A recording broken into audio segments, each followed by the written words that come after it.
Okay, so we've gone over IELTS Reading Basics Part 1, and now let's go over Basics Part 2 for the IELTS Reading Comprehension. And let's go over these keys to success so that you're going to be able to get that awesome, great, super good score that you've been trying to get. So, as I told you earlier in part number 1, what's important to understand is that some of the questions go in order. And for the questions that go in order, there's a basic strategy that you need to do or use when doing those questions that go in order. Number 1, you want to underline or circle the keywords in the question, which are the nouns or the verbs, and ask yourself, what is this question asking me about?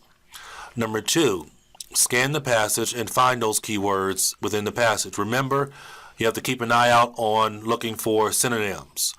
And then you have to apply that specific question strategy for that in order question. When I say questions that go in order, what I mean is this. If question number 1 is in paragraph 2, that means question number 2 is going to be found after question number 1. Okay?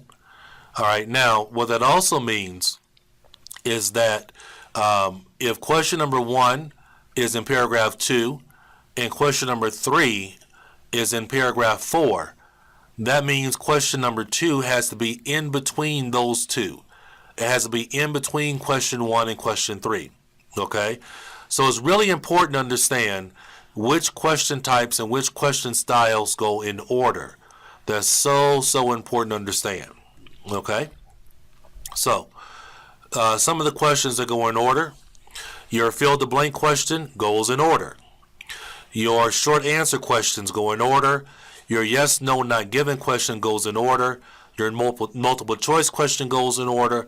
And your flowchart question goes in order. These are the question types that go in order. Also, these question types that go in order are probably going to be the easiest ones to do in your question set for a particular reading passage. Because if you know where question 1 is, and you know where question 4 is, then it's really easy to know where questions 2 and 3 are. They're in between. And the reason why I say question 1 and question 4 is, sometimes you might do question 1 first and then do question 4 next, because question 1 and 4 are maybe the easiest ones to find because those questions have a date or a proper name or a proper noun. So the information for those questions is easiest to find.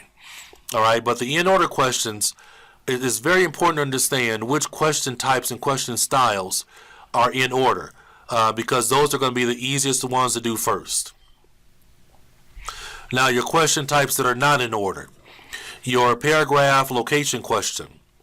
That question is probably one of the hardest questions to do. I would definitely save that one for last. You have your matching question, which is easy to do. It doesn't have to go in order, but it is easy to do. Your classification question is also easy to do, even though it doesn't go in order. Your sentence completion question.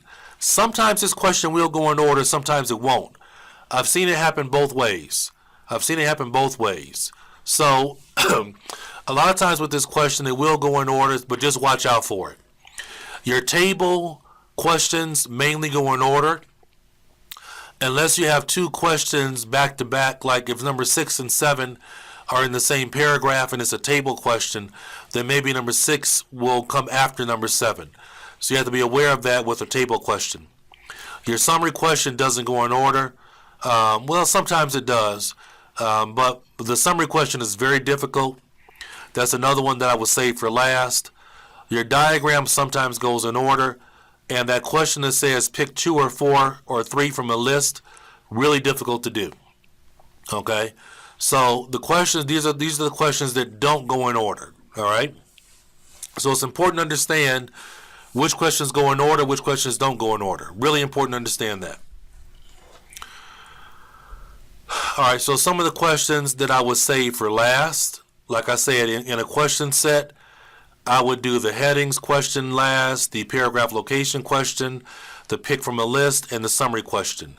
I would do my other question types first for a particular reading passage, and then if I have one of these, I would do it last.